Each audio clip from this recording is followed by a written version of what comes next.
Catania cambia davvero e cambia in profondità.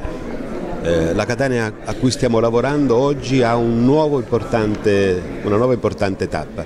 Finalmente sarà dotata di una rete metropolitana all'altezza di una grande città europea. Era il giugno del 1999, ero sindaco quando fu inaugurata la prima tratta di metropolitana. Sono passati invano 15 anni, 16 anni e pochi passi avanti. Oggi finalmente con l'abbattimento del diaframma l'aria che entra da Nesima arriverà sino a Piazza Stesicoro e fra pochi mesi, nel giugno dell'anno prossimo, entro il 30 giugno del 2016, si potrà arrivare in metropolitana da Nesima, dove c'è un parcheggio scambiatore, sino a Piazza Stesicoro, sino nel centro della città. Saranno 9 km di metropolitana, una partenza ogni 10 minuti circa e poco più di un quarto d'ora si arriva nel cuore della città. L'anno successivo, nel 2017, altri chilometri di metropolitana saranno pronti, si arriverà da una parte a Piazza Palestro e quindi nel cuore antico della città, passando sotto i Benedettini, e dall'altra parte da Nesima si arriverà sino a Montepo. Ed è in corso di finanziamento un'ulteriore tratta che arriverà sino a Misterbianco da una parte e sino all'aeroporto dall'altra. Quindi avremo 22 km di metropolitana entro il 2022 e porteremo la gente da Misterbianco sino all'aeroporto direttamente passando per il centro della città.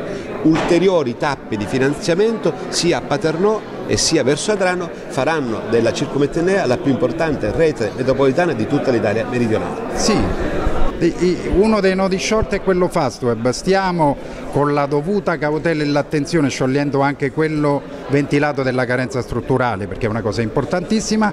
Dopodiché dobbiamo sperare solo che non ci siano ulteriori problemi, perché tutto sta, secondo programmi, viaggiando nel migliore dei modi.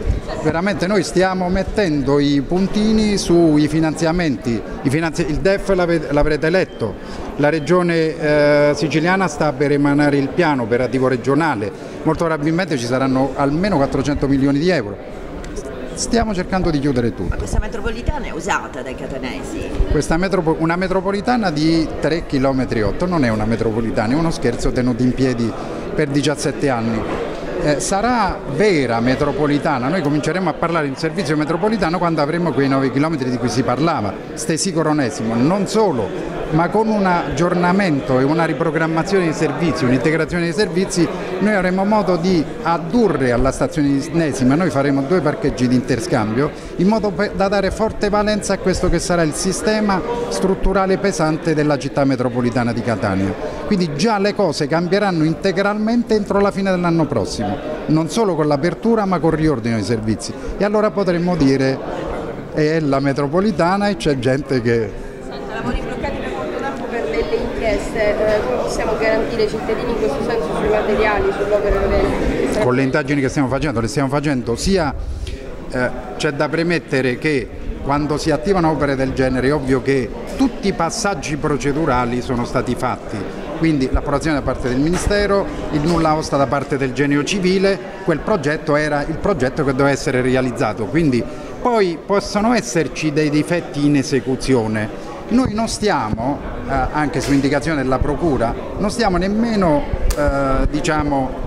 trascurando la valutazione del progetto che da tutte le istituzioni è approvato, ma noi stiamo riesaminando il progetto sotto il profilo proprio della validità progettuale e le classi dei calcestruzzi in loco, quindi senza trascurare nulla.